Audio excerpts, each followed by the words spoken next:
It's time for the Mike Wagner Show, powered by Sonic Web Studios. Visit online for all your website needs at sonicwebstudios.com. The Mike Wagner Show brings you interesting people doing interesting things all across the globe. Now, let's get started on the Mike Wagner Show at themikewagnershow.com.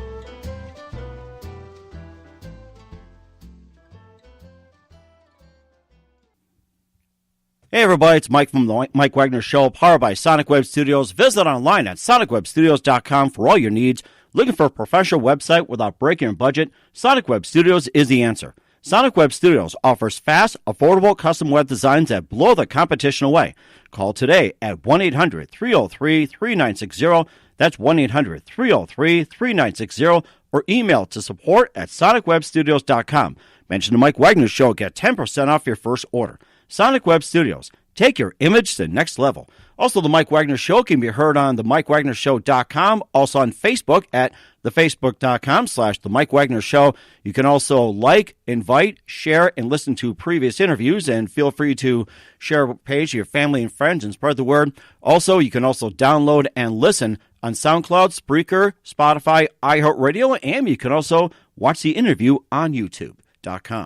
We're here with a very fine gentleman from Philadelphia. He's an actor, model, voiceover talent for around 2 years or so, and he's picked up a lot of work, and he's also raising 4 boys and working in a corporate environment. And if you're wondering, how the heck can you do that? So, ladies and gentlemen, from beautiful Pennsylvania, the great story on how he manages everything into one and how you can do it too, Mike Provenzano. Mike, good morning, good afternoon, good evening. Thanks for joining us today. Good morning, Mike. Thanks for having me.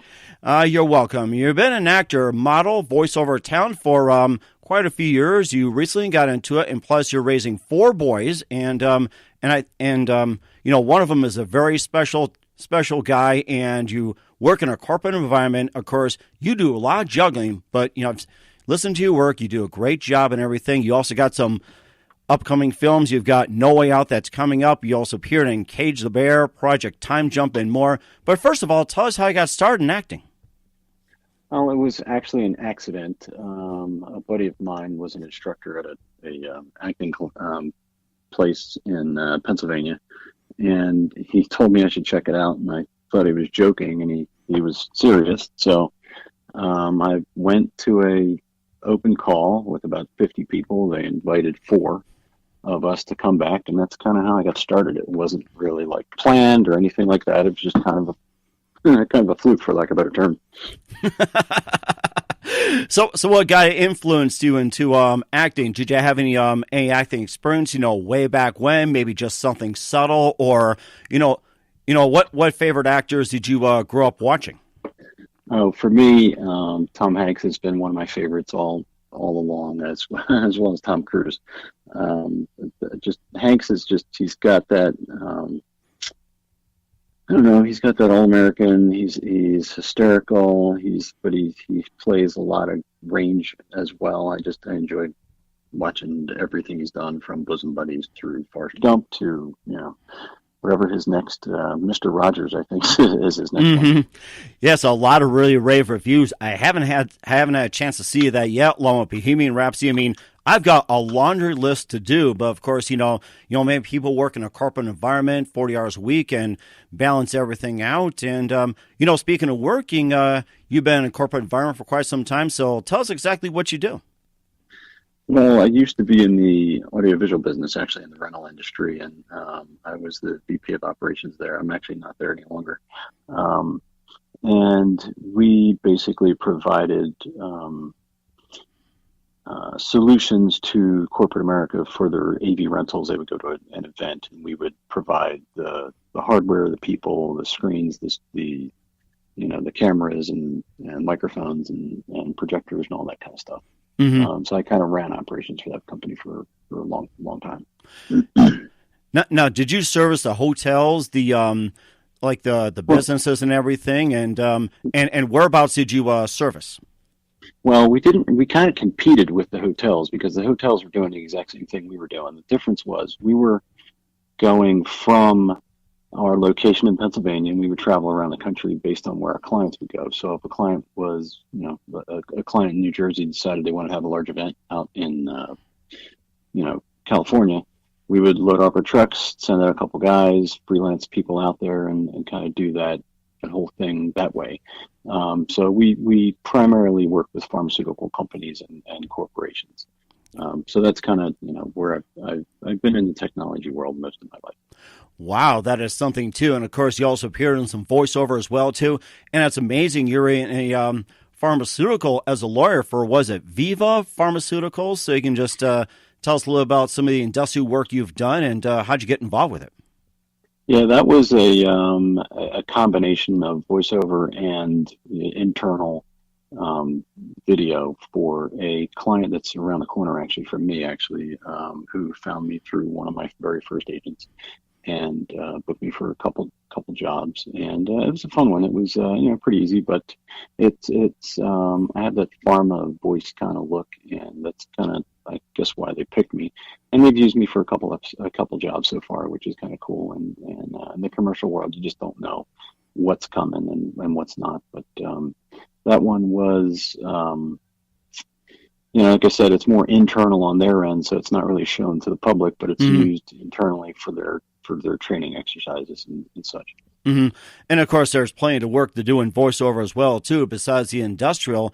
And what other projects have you done, like with any radio, TV, or theater, or anything like that? Or what are some of your biggest significant accomplishments you have in voiceover? Voiceover is pretty new for me. I haven't done a whole lot.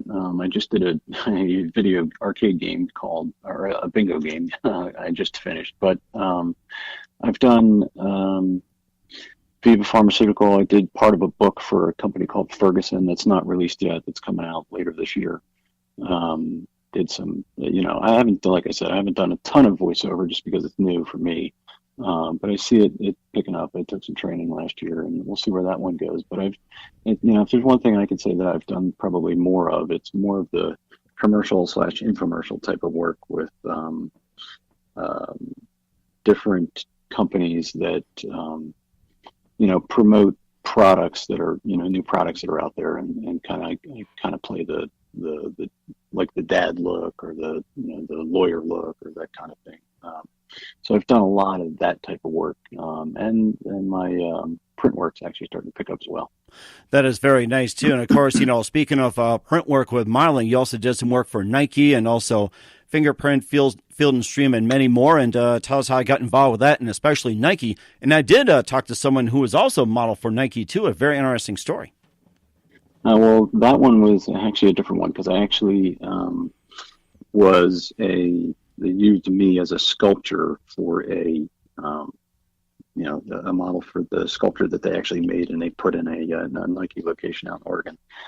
So that one was pretty neat, where I was through my entire body was scanned via a 3D scanner for about 3 hours. Literally, granted, I was able to take breaks, but I kind of was on one knee with my hands out, frozen for a period of time as they scanned me, and then we'd stop and take a break and start over again. So it was kind of pretty interesting.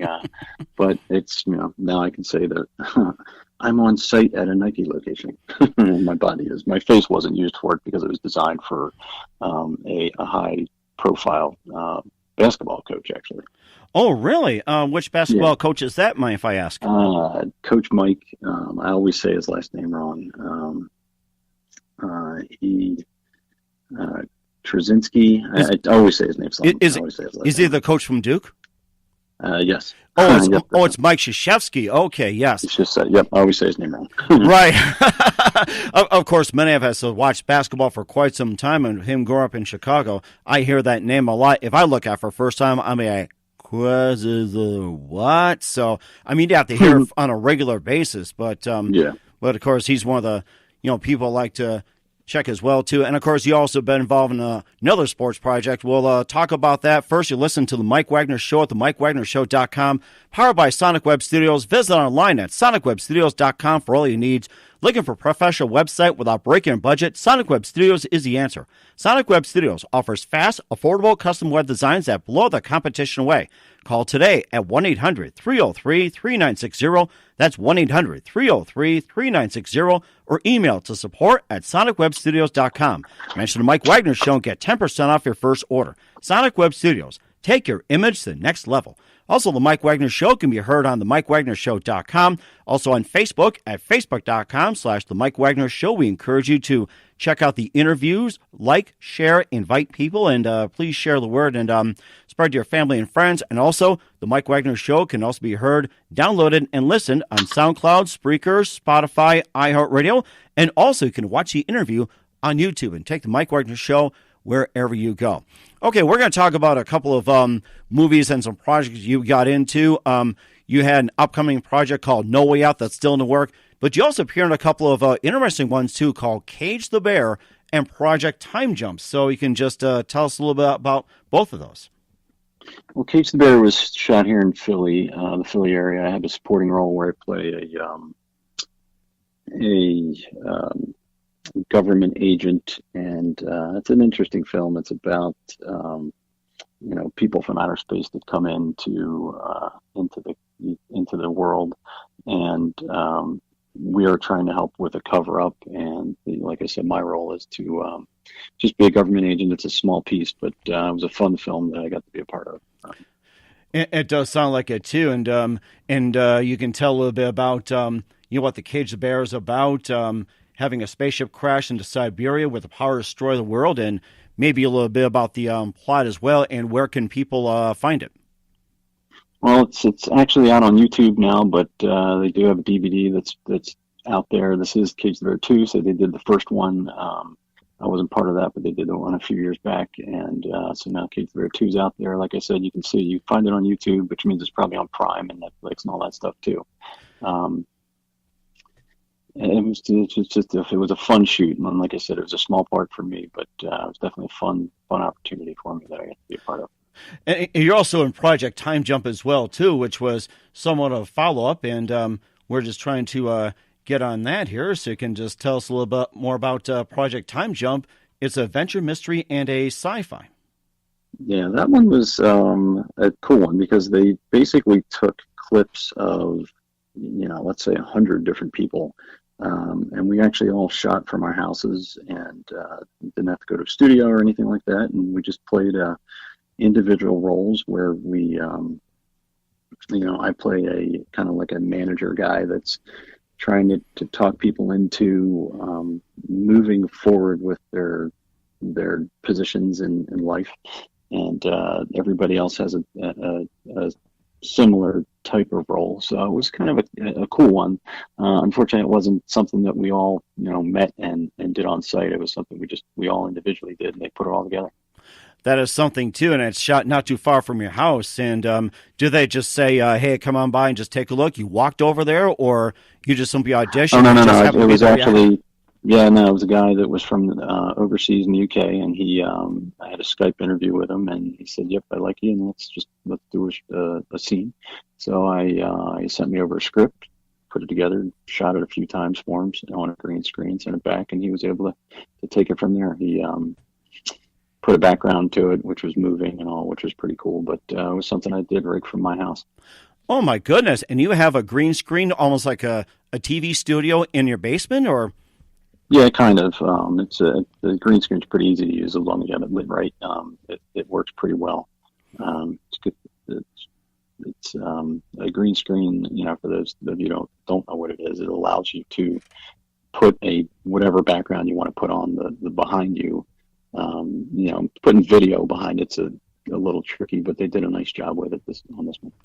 It does sound like it, too. And, of course, you also have an upcoming film called No Way Out, which is currently in the process of being released. And maybe you can give us a brief summary of what's about and tell us all about it and how you got involved with that one, No Way Out. Yeah.